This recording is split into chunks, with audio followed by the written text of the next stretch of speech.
Ok, vandag wil ek vir julle 'n bietjie uit Lukas 15 uitlees.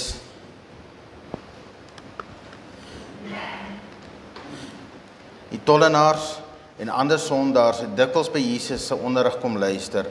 Fariseërs en die wetkenners het beswaar gemaak dat hy met veragtelike mense geassosieer het en selfs saam met hulle geëet het. Jesus het toe hierdie gelykenis vertel: as jy 100 skape het en een het verdwaal of verlore geraak, sal jy die 99 agterlaat en die een gaan soek wat weggeraak het nie. En dan sal jy hom met blydskap op jou skouers sit en hom huis toe dra. Wanneer jy tuis is, sal jy jou vriende en jou bure roep om saam met jou bly te wees, omdat jy die verlore skaap gevind het. Net so sal die hemel blyer wees oor die een sondaar wat tot inkeer gekom het, as oor die 99 wat regverdig is en nie nodig het om tot inkeer te kom nie. En dan die Here verder gegaan: of veronderstel 'n vrou 10 waardevolle muntstukke en verloor een daarvan, sal sy nie 'n lamp opsteek en die huis van hoek tot kant uitvee totdat sy dit kry nie. En wanneer sy dit kry, roep sy haar vriende en haar bure om saam met haar bly te wees, omdat sy die muntstuk gevind het. Net so is daar blydskap onder God se engele vir een sondaar wat tot inkeer kom. En die Here het verder gepraat. Om die punt verder te verklaar, het Jesus vir hulle die volgende verhaal vertel. 'n man het 2 seuns gehad. Die jongste het vir sy pa gesê: ek wil my deel van die boedel nou hê, eerder as om te wag tot pa doodgaan. Die pa het toe ingestem en sy goed tussen sy 2 seuns verdeel. 'n paar dae later het die jonger seun al sy besittings en geld omgesit en na 'n ver land gereis, en daar het hy al sy geld verkoos op uitspattige lewe. Teen die tyd dat sy geld opgeraak het, het 'n groot hongersnood oor die land gekom en hy het begin honger ly. Hy kry toe werk by 'n plaaslike boer en die het hom in die veld ingestuur om die varke op te pas. Die seun het so honger geword dat selfs die pele van die varke gevreet het, vir hom smaaklik gelyk het. Maar niemand het vir hom enigiets gegee om te eet nie. Toe hy uiteindelik tot sy sinne kom, het hy vir homself gesê: by die huis het selfs die gehuurde werkers meer as genoeg om te eet. En hier is ek besig om van die honger dood te gaan. Ek sal teruggaan na my pa toe en vir hom sê: pa, ek het gesondig teen die hemel en ook teenoor pa. Ek is nie langer werd om pa se seun genoem te word nie. Neem my asseblief in diens as 'n gehuurde werker. Daarom het hy teruggegaan na sy pa toe, en toe hy nog ver was, het sy pa hom gesien aankom. Oorweldig van liefde en deernis, het hy na sy seun toe gehardloop, hom geomhels en gesoen. Sy seun het vir hom gesê: pa, ek het gesondig teenoor die hemel en teenoor pa. Ek is nie langer werd om pa se seun genoem te word nie. Maar sy pa sê vir die bediendes: gou, bring die mooiste mantel in die huis, trek dit vir hom aan. Kry 'n ring vir sy vingers en sandale vir sy voete. Die slag die vetgemaakte kalf, ons moet fees vier.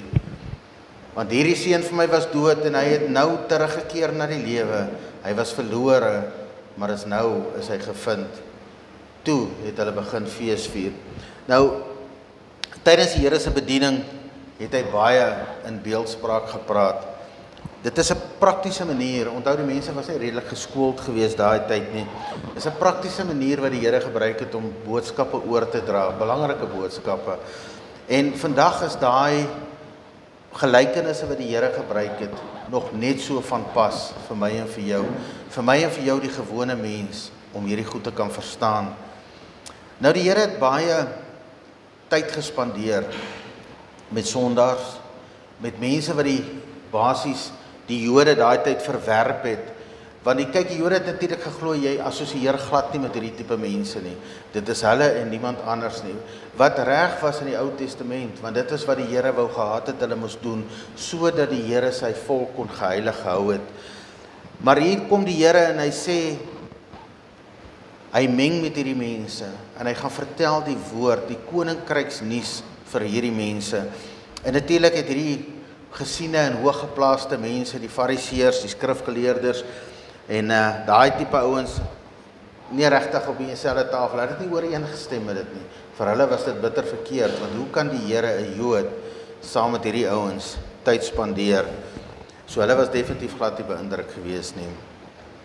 Maar die Here het hierdie kans gebruik om vir sondige mense, mense wat nie geweet het nie, aan wie die koninkryk van die Here nie bekend was nie, het hy gebruik het om beeldspraak, het hy gebruik om met hierdie mense, en die tyd wat hy spandeer het, dit waar hy gesit en gesels het met hierdie mense, waar hy saam met hulle geëet het hy daai tye gebruik, om daai mense te bereik, en hulle te vertel, hoe is die koninkryk van God werklik. En hy het vir hulle awesome liefde gewys, wat hulle nie geken het nie. En natuurlik is dit, ons weet, dit is die rede hoekom die Vader sy seun na hierdie wêreld toe gestuur het, juis om die liefde van sy hart vir sy mense, vir sondige mense, te kom gee en te kom wys. En is ongelukkig so, ons ken die geskiedenis, dat daai selfde mense, die mense was wat geskree het, kruisig hom op die einde van die dag. En dis wat ons ook maar doen, is dit nie so nie. Die Here se antwoord was, en ons lees in Lukas 5, en dit is wat Jesus self sê, Jesus het geantwoord, gesonde mense het nie 'n dokter nodig nie, siek mense wel. Ek het gekom om sondaars te roep tot inkeer, nie om my tyd te verwyl met hulle wat dink dat hulle reeds goed genoeg is nie. En dit het die Here vir die Fariseërs gesê, né?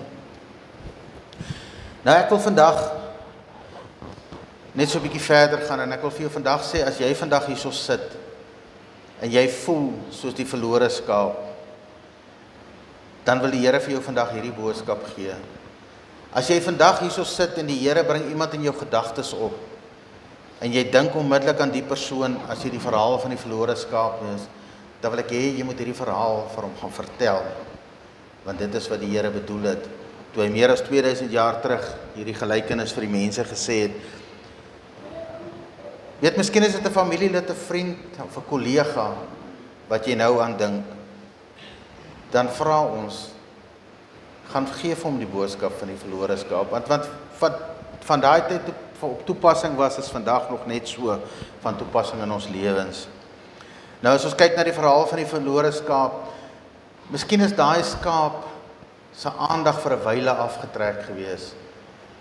Hy het dalk lekker groen gras gesien, en hy het agter daai gras aangegaan. Dalk was hy iets anders wat sy aandag getrek het, en hy het die trop verlaat. Hy het dit dalk nie eers agtergekom nie. En dit gebeur in baie mense se lewens vandag, wat ons afdwaal, bietjie vir bietjie. Dat ons nie eens regtig agterkom, dat ons al verder en verder weg beweeg van die beskerming van ons Here Jesus Christus nie. Skielik besef jy op 'n kol, jy is nie waar jy moet wees nie. As jy om jou rond kyk, is niks bekend nie. En jy weet nie waar is die mense wat hierdie pad veronderstel is om saam met jou te stap nie. Jy kom skielik agter, jy is alleen. Niks is meer vir jou bekend nie. Jy weet, die Here het nie ons geskape om hierdie dinge alleen te doen nie. Die Here het nie ons geskape, ons was veronderstel om in die tuin van Eden, en ons weet nou die hele appelstorie, ons was veronderstel om 'n goddelike lewe saam met ons God te lewe, waar ons totaal en al in sy beskerming is. Maar ons weet nou dat die sonde gekom het, so in ons DNA is ons nie gemaak om hierdie goed te verwerk nie. En ons is definitief nie gemaak om dit alleen te verwerk nie. Daarom gee die mense vir ons mense soos hierdie, jou troppie skape, saam met wie jy moet beweeg. So as jy voel, jy dwaal af, laat sê ek dat hulle jou kan terugroep. Dat hulle vir jou kan sê om nader te kom, terug te kom. Maar dit gebeur ongelukkig in hierdie gebroke wêreld, dat ons afdwaal, ons gaan al agter die lekker gras aan. Miskien het ons soet water geryk, en ons is op pad soontoe, en net skielik maar word jou oë oop, en jy kom agter, maar jy's alleen. En dan wil ek vandag vir jou sê, moenie hierdie fight alleen fight nie. Maak soos die skaap. Jy weet, die goeie herder is daar om na ons om te sien. Net soos hy na die skape sien, kyk ons Here vandag na ons. Hy moet seker maak, en hy sal seker maak, dat ons nie van die kraans afvoeter nie. Hy sal ons na die beste water toe vat. Hy sê jou na die beste weiding toe vat. Dit is so. As die nag kom, en die naggevare kom, wanneer ons kop op die kussings neerlê, is die Here daar. Hy slaap nie, net soos die herder. Maar as ons wegbeweeg van die Here af, gaan hierdie goed vir ons begin knyp. En ek wil vandag vir jou sê, as jou aandag afgetrek was en jy het effens wegbeweeg, Wag net vir die Here. Maak soos die skaap, roep, blaar. As jy agterkom, jy's alleen en jy ken nie die pad terug huis toe nie. Hou aan blaar, want met alle respek gesê, soos die Here sê, hy sal alles los. Hy kom om jou te kom haal. Sy woord sê dit, ek sê dit nie. Hy is op pad om jou te kom haal, hou aan roep.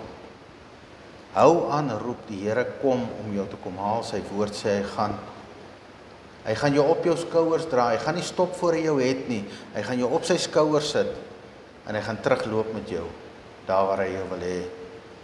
Wanneer die gevaar van die nag kom, hy gaan deur die nag stap, om jou te kry, waar jy was, en waar hy jou wil hê. En as die gevare kom, niks sal jou vat nie, jy is op sy skouers.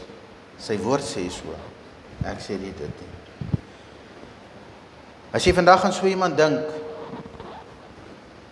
gaan vertel hom, jy is nooit te ver en jy is nooit te alleen nie. Die Here is daar. Maak nie saak wat die redes was dat jy afgedwaal het nie. As jy dalk vandag voel soos die muntstuk, 'n muntstuk wat op 'n tafel gelê het saam met ander waardevolle muntstukke. Miskien is dit nie jou skuld gewees dat jy afgeval het en weggerol het nie. Dalk het die wêreld geskit, dalk het iemand die tafel geskit.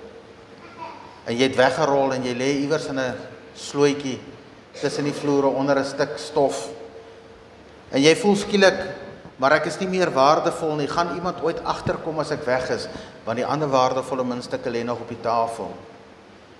Dit is so dat ons mense, ongelukkig mense, baie maklik afskryf. Dalk voel jy of dalk dink jy aan iemand wat soos die muntstukkie afgeval het, weggerol het en lê iewers in 'n donker hoekie onder die stof. Wil ek vandag vir jou sê, die Here sê, hy kom.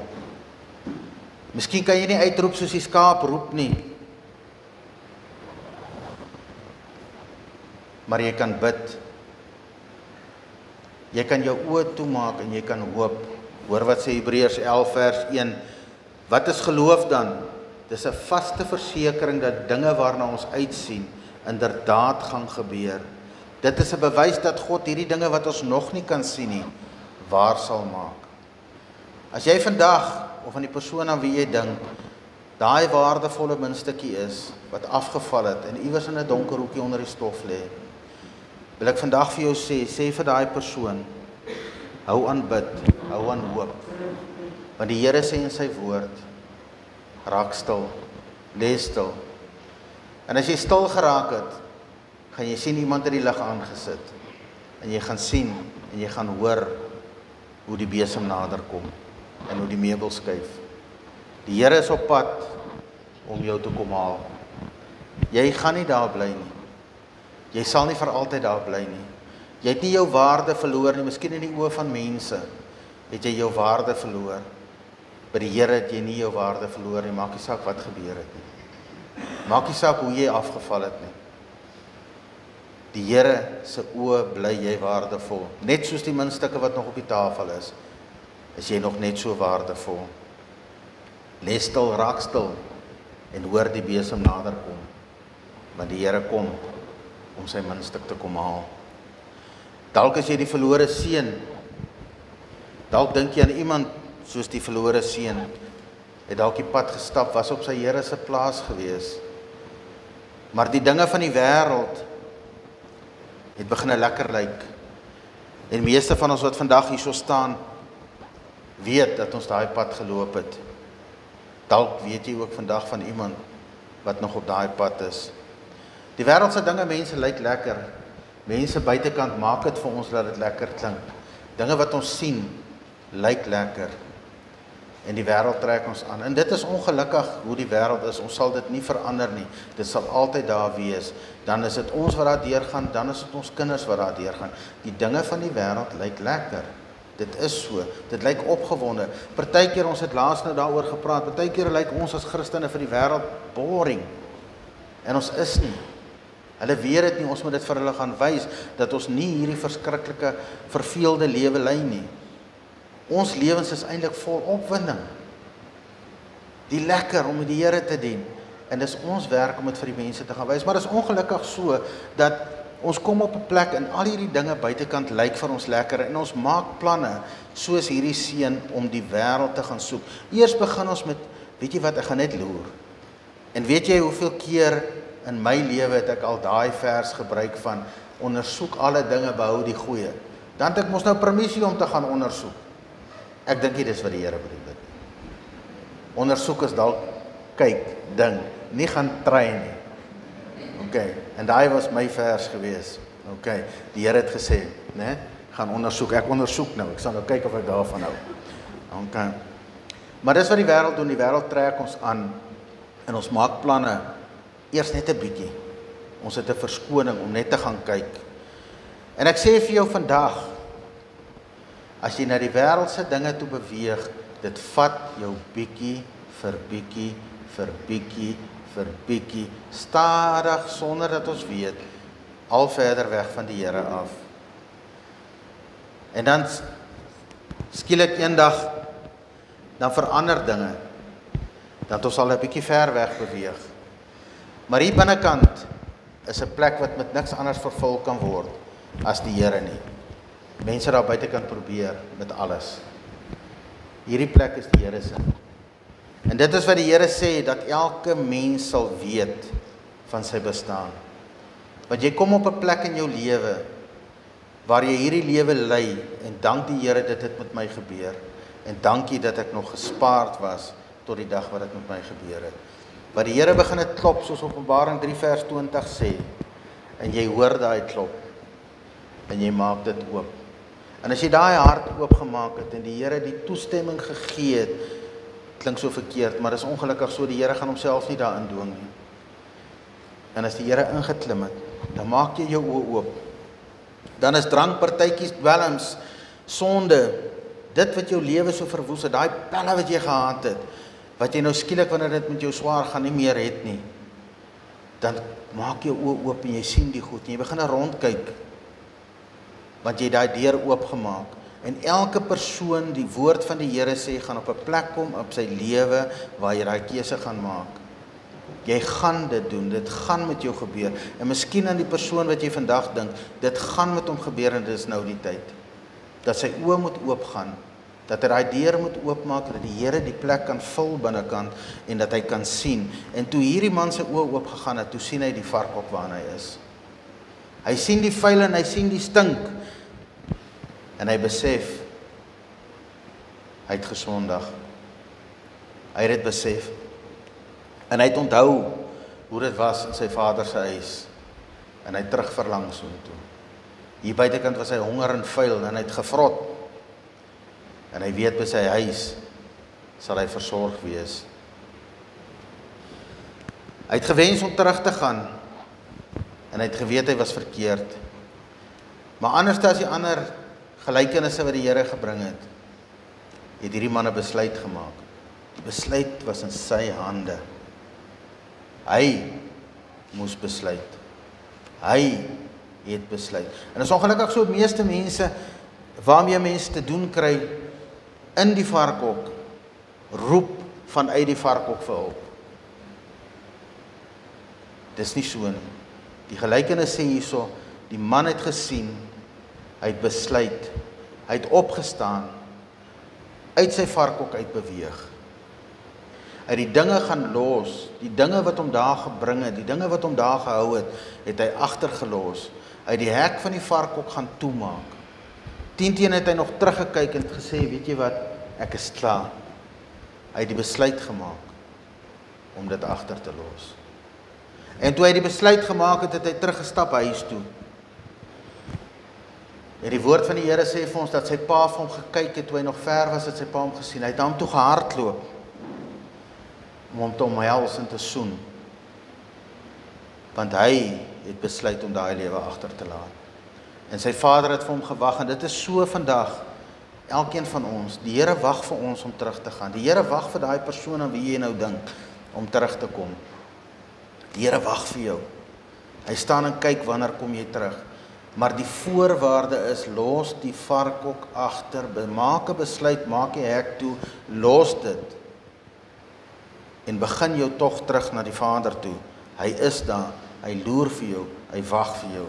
om te kom. En hy gaan na jou toe kom. Hy gaan jou omhels, hy gaan jou soen. Maar wat moes die jongman doen? Toe hy by sy vader kom en sy vader hom omhels, eerste wat hy moes doen, hy moes bely. Sê ek het teenoor u gesondig en natuurlik teenoor ander mense ook. Maar hy het eerstens teen die Here gekom en gesê, Here, ek het teenoor u gesondig. Vergewe my, ek is nie werd om 'n kind te word nie, maar dit is nie hoe die Here gewerk het nie. Daar was nie 'n pa wat vir hom gesê het, hoorie, maar jy, dis jou skuld. Daar is nie 'n pa wat hom verwyd het of blameer het nie. Die pa het hom omhels en vir hom gesê, ek is bly jy is terug. En wat doen die Here? Hy gee die bevel. Hy sê, bring die mooiste kleed in die huis en trek dit vir hom aan. Na hy jou omhels het, na hy jou verwelkom het, né? Nou dit het my aan Kolossense 3 laat dink. Daarom moet julle die volgende wêreldse dinge afsterf wat deel van julle lewe is: seksuele sonde, onreinheid, welis, slegte begeertes, gierigheid en wat van geld afgod maak. Dit is oor sulke goed dat God se straf ongehoorsame mense tref. Vroeger was hierdie dinge deel van julle leefstyl, maar nou moet julle dit nog van al die volgende dinge ontslaa raak: kwaad wees, woede, buie, geduld, né? Gemeenheid, gevloek, vuil taal, moenie uit julle mond uitkom nie. Moenie vir mekaar lieg nie. En hoor nou hier, julle het mos die vorige mens en sy praktyke soos klere uitgetrek en die nuwe mens aangetrek. Sien julle die kleed? Hierdie mense kry voortdurend nuwe insig en word so verander en nuut gemaak om al meer soos sy Skepper te lyk.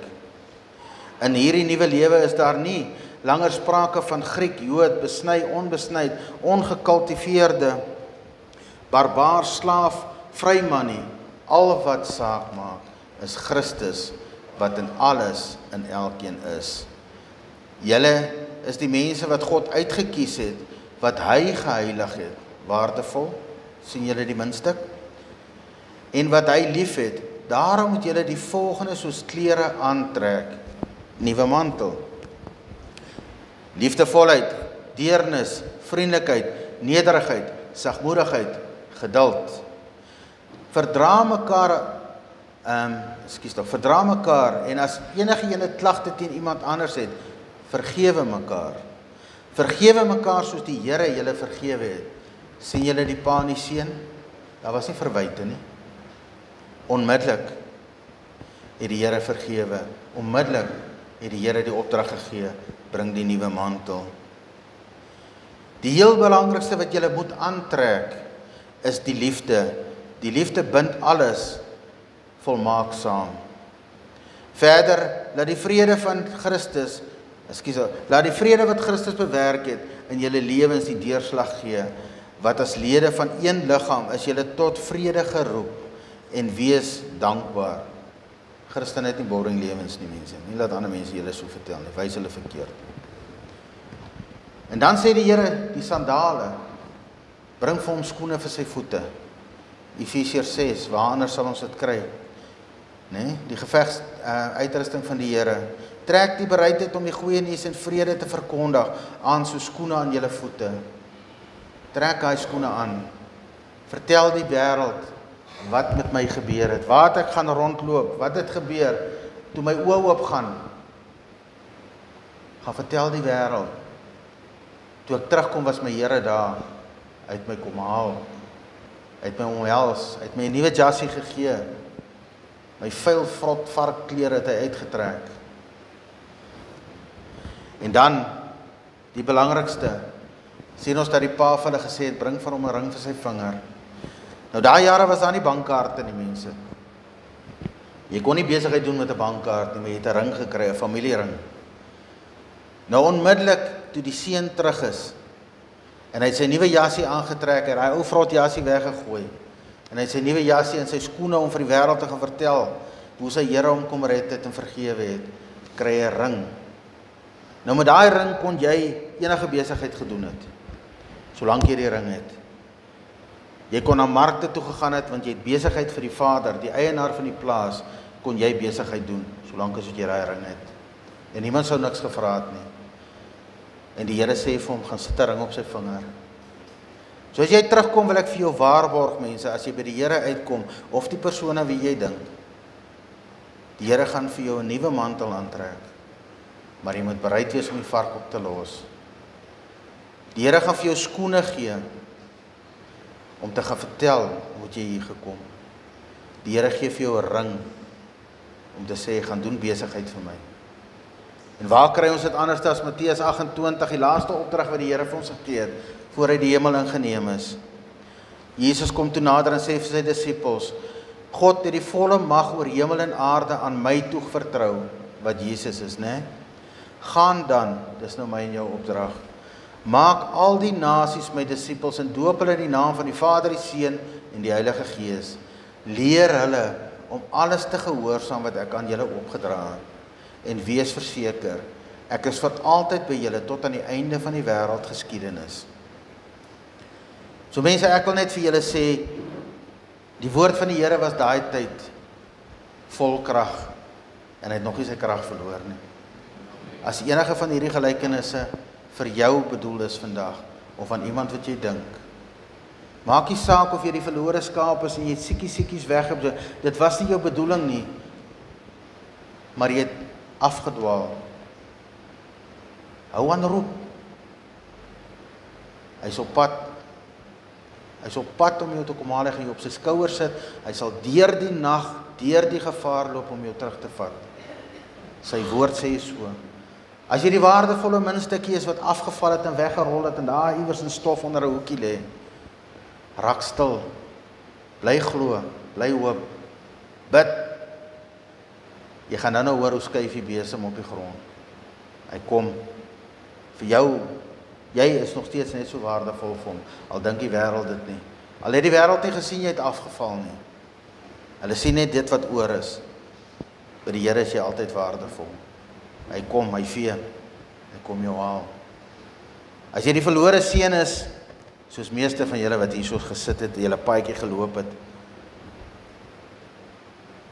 en as jy vandag nog daar is, wil ek vir jou sê, staan op, loop uit daai hok uit, maak hy deur toe, kyk vir Oulaas om en sê ek is klaar, stap, die Here staan, hy wag vir jou, jy gaan 'n nuwe mantel kry, 'n mantel van wat hy eintlik in jou hart gesit het.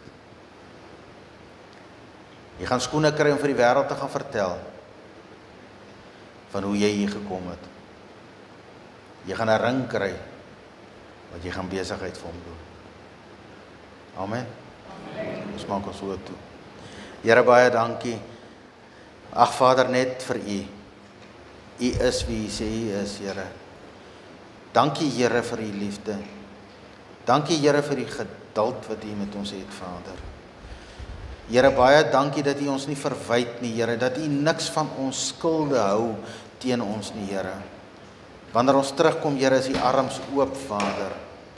Here, en U gaan vir ons kom omhels, Vader. U gaan vir ons soen, Vader. Here, en ons wat aanbeweeg kom, Here, in ons sondige lewens agtergelaat het, Here, ons weet U gaan vir ons inneem, Vader. Ons weet U gaan vir ons 'n nuwe mantel aantrek, want ons kan nie al hierdie goed by onsself doen, Here. Ons weet, Here, dat ons die skoene van bereidheid moet aantrek, en Here, dat ons daai ring kry om die werk te kom doen wat U vir ons toevertrou het aan ons, Vader. Kom help elkeen van ons om dit te kan doen, Here. En ook, Here, as daar iemand is wat aan iemand gedink het vandag, Here, gee daai persoon die vermoë om dit aan daai persoon te verduidelik, dat Here, dat U liefde, Here, groot is, dat almal waardevol is, Here, in U oë, Vader. En Here, dat U niemand gaan agterlaat nie. U kom om ons te kom haal, Vader. Here, daar waar ons nou gaan uitbeweeg en gaan bid, Here, en dan waar ons nou afry, Here, om te gaan eet, wil ek vra, Here, dat U ook met elkeen van ons sal wees, dat U vir ons sal veilig hou. Maar Vader, dat ons lig sal wees, Here, in 'n donker wêreld. Vader, dat ons sal sout wees in 'n smaaklose wêreld, Vader. Vir U en U alleen, mag U die eer kry en U alleen, Here, vir dit wat nou gaan gebeur. Amen. Kyk, vandag gaan alles